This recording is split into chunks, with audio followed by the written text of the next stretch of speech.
Biasanya rontok bulu itu 6 bulan kan. Lah belum 6 bulan itu udah jebol ulunya. Aduh, rontok bulu, terus produksi telur menurun. Nah, terus kan bebek butuh pakan. Akhirnya ya itulah. Ini bagaimana ini modalnya cuma pas-pasan, namanya aja belajar. Terus kami jual motor itu. Terus nyoba. Ya udah kita coba yang kering dulu, Bu. Nyoba yang kering itu baru yang sebelah sana. Sebelah sana ini pojok sana saplong gitu ngisi 50 lagi. Setelah itu kok malah kok tahan ini ya, Bu ya. Yang sistem kering. Kok kita kok menghasilkan ya. Ya kita coba nganu aja. Sistem kering, akhirnya itu dilelah saya dapat arisan toh, tak tambah. Tambah bebek jadi 50. Alhamdulillah itu dapat arisan lagi. Pokoknya saya arisan itu tak tabungin ke bebek. Supaya uangnya itu berkembang gitu loh, Mas.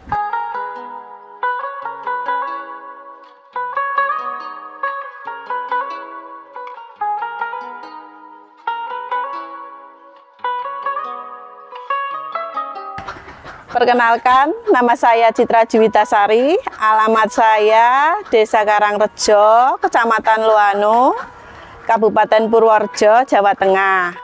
Nomor HP saya 0858 7545 4392. Usaha saya itu ternak bebek berjumlah 350 ekor. Awal mula saya berternak bebek itu dulu di bulan Juni 2023 karena suami saya yang dapat orderan buat kandang bebek di daerah Merjan, Purworejo sana. Terus kok beberapa hari setelah itu sharing-sharing sama ownernya sana yang mau ternak bebek itu, suami saya itu kok jadi tertarik. Lah setelah sharing-sharing beberapa hari, terus pulang sampai ke rumah, malamnya itu bilang, Bu, kita usaha ternak bebek yuk, gitu.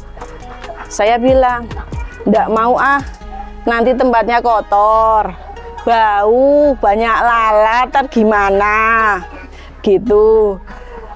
Enggak kok, Bu. Terus suami saya itu bilang, enggak kok, Bu, wong ini pakannya saja udah pakan jadi, udah pabrikan, terus standar dari pabriknya, nggak mungkin bau, nggak ada lalat.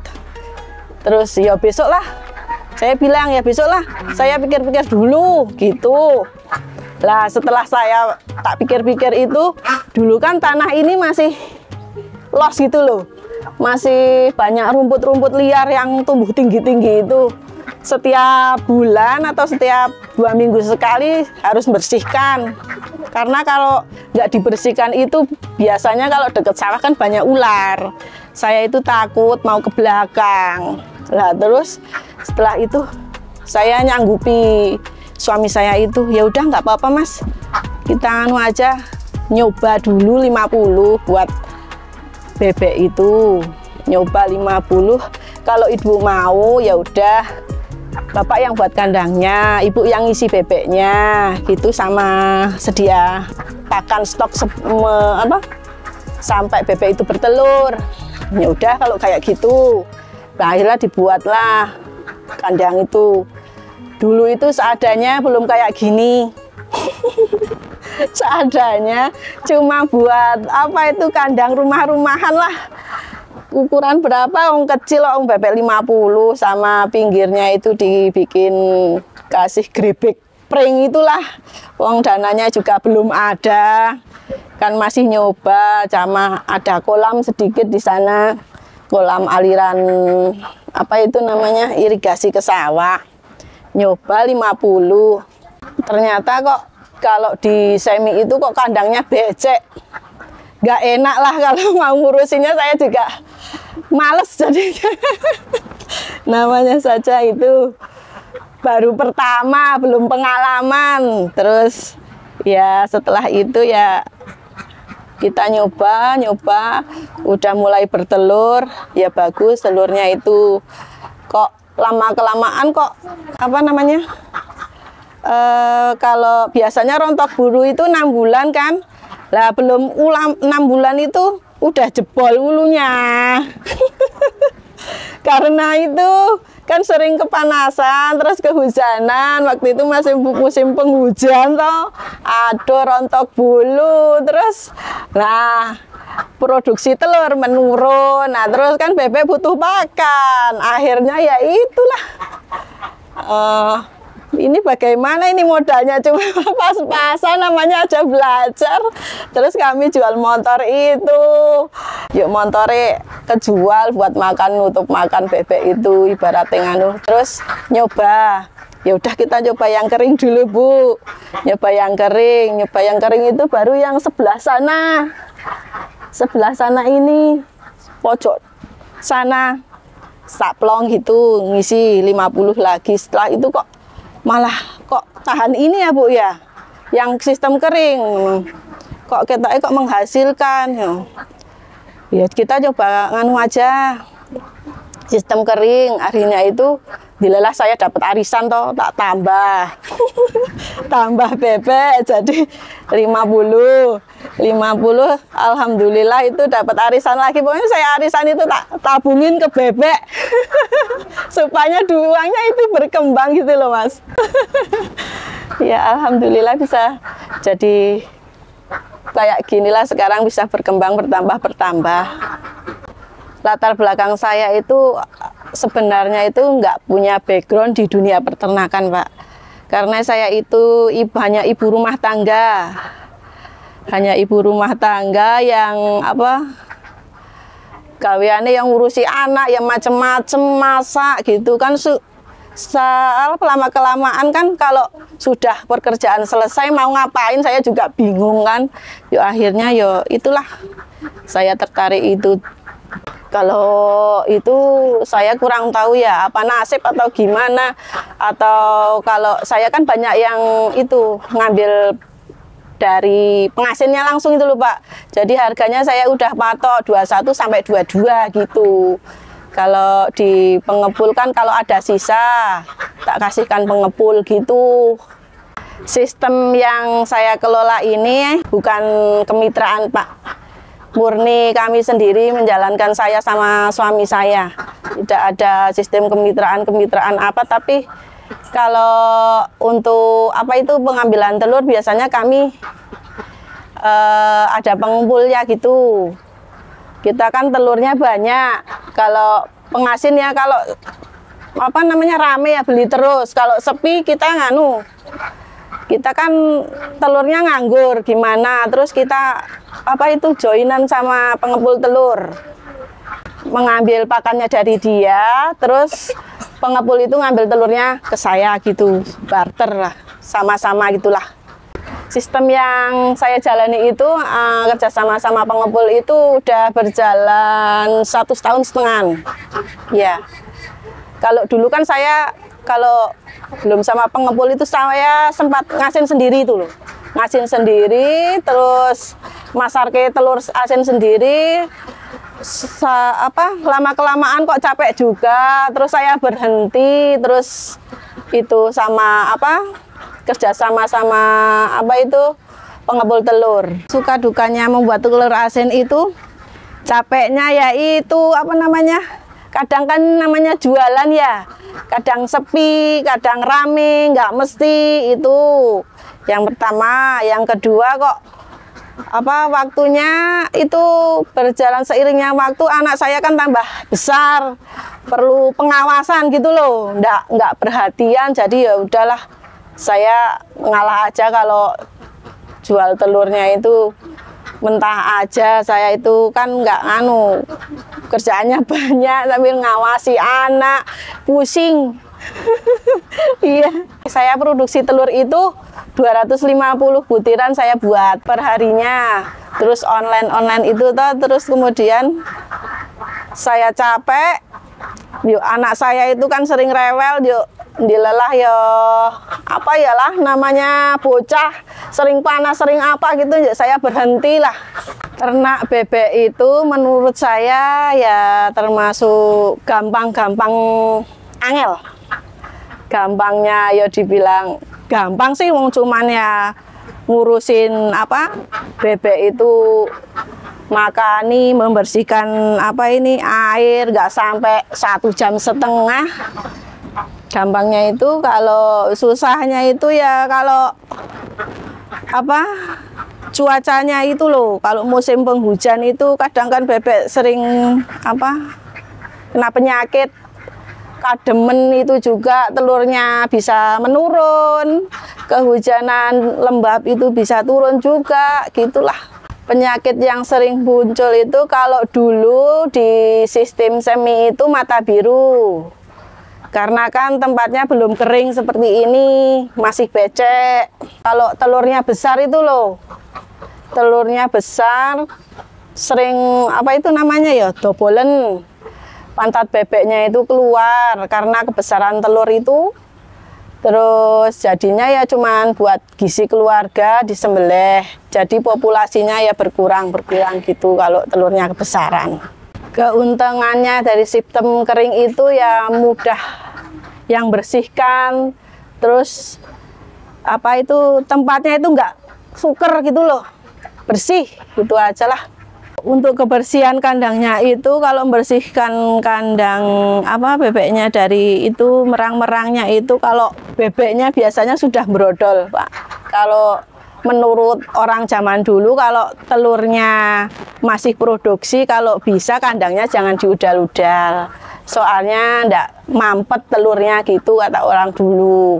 Kalau dulu 1 tahun 1 bulan, kalau kemarin itu 9 bulanan, Pak ya. 9 bulan itu kandang baru dibersihkan. Saya memilih bebek ini itu karena apa ya? Katanya jenisnya itu apa, bebek Mojosari apa itu dari Solo. Saya juga nggak tahu, saya beli aja cuman, Mas saya pesen bebek segini terus diantar gitu. Nggak caruk lah intinya, ya harganya ya harus manut gitu. Nggak bisa milih. Saya sama sekali nggak punya di apa tentang perbebean di dunia peternakan ini. Sebetulnya saya nggak punya apa basic di bidangnya. Saya nekat tuntutan hidup supaya bisa merubah hidup agar lebih maju lagi, Pak. Nggak cuman saya hanya bisa mengandalkan suami, hanya minta uang saja di Paido. Terus saya ya cobalah, kita coba ini dulu. Ya alhamdulillah berjalan. Jumlah bebek yang dipelihara saat ini ada 350 ekor. Saya apa ini ternak bebek petelur ini ada jantannya, Pak. Soalnya kalau nggak ada jantannya ketoknya wagu gitu. 350. Tadi pagi itu madan meletre, Pak, cuma 285. Apa mungkin karena hawanya 2 hari ini dingin atau gimana, saya kurang tahu juga. Biasanya 290-an lebih 3, kalau nggak lebih 5 gitu. Sekarang kok 280-an, 85, 87 gitu. Ya kalau segitu ya masih untung lah, untung dikit. Ya alhamdulillah, kalau bersyukur itu ya cukup, Pak. Kalau saya menghitung, kalau apa namanya, kalau diambil pengasin itu kan seminggu berapa ya? Seminggu itu 2 kali kok, berapa ya? Pokoknya 1 bulan itu kalau dari penghasilnya itu 15 kali. 15 kali kali 21 ya 7 jutaan itu. Belum dari yang apa itu pengepul. Saya nggak ngitung-ngitung, Pak, kalau itu. Yang penting saya bati, udah saya seneng, udah gitu. Resikonya itu kalau ada penyakit, kalau apa namanya, kalau alhamdulillah kalau kering ini kan sering dikasih vitamin, beda sama semi. Kalau semi kan kadang orang nyemprot itu airnya, minum air di apa itu namanya, kalenan itu namanya. Kan bisa kalau orang nyemprot, bebeknya minum itu bisa jadi sakit juga bisa. Menurut saya kalau makannya ganti orang itu nyatanya ya enggak tuh. Wong kalau saya repot anak laki-laki saya suruh makannya aja ya telurnya biasa kok. Ya tetap bertelur, namanya itu pakannya udah terstandar.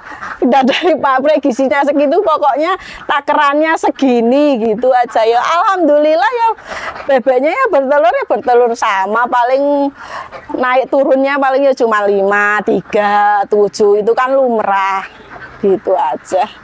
Kalau rencana saya itu ya Pak, mau nambah lagi kalau punya rezeki. Ini kan masih ada itu tempat eman-eman lah cara tani. Eman-eman kalau nggak buat usaha ini kan masih bisa 2. Kalau ini nggak tahu besok ke depannya. Konsep bebek petelur itu ya kandangnya itu kalau bisa ya supaya hasilnya maksimal itu pakai komsat kering. Komsat kering itu yang inilah tertutup, yang cuma makan minum, hanya makan minum gitu aja. Terus apa ini, setiap kalau saya itu pokoknya dari pagi sampai sore itu gantinya 5 kali nih air kan nggak otomatis. Terus apa ya, kalau musim hujan kandang itu sering dikasih sekam padi atau enggak tai graji itulah.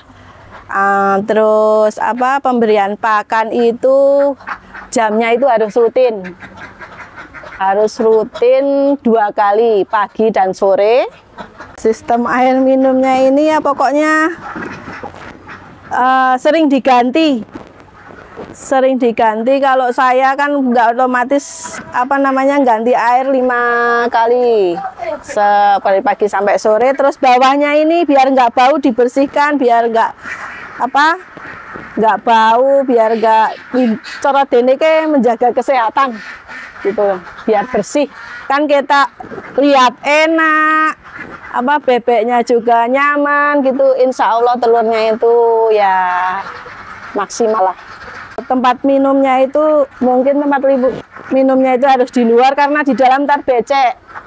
Terus dibikin mereng lah supaya undak-undakan ini biar antara bawah sama atas itu nggak nggak becek lah, suker. Kalau saya nggak on-onan kalau 100 ekor tak kasih 13 kilo, tak bagi jadi 2, pagi sama sore dah gitu aja. Yang gampang, simple, nggak repot, nggak nimbangi, aduh pusing. nggak sampai 1 jam udah beres pokoknya. Bisa ditinggal ngemek gawean liyane intinya. Untuk nggak cuma untuk saya, tapi untuk ibu-ibu dan anak-anak muda zaman sekarang, untuk jangan malulah menjalani usaha di dunia peternakan. Karena di dunia peternakan itu insya Allah itu menghasilkan, asal kita itu telaten, pikirannya slow, insya Allah itu ya dapat berkembang dan dapat sukses lah gitu. Terima kasih sudah menonton video ini. Jangan lupa like, subscribe, dan komen teman.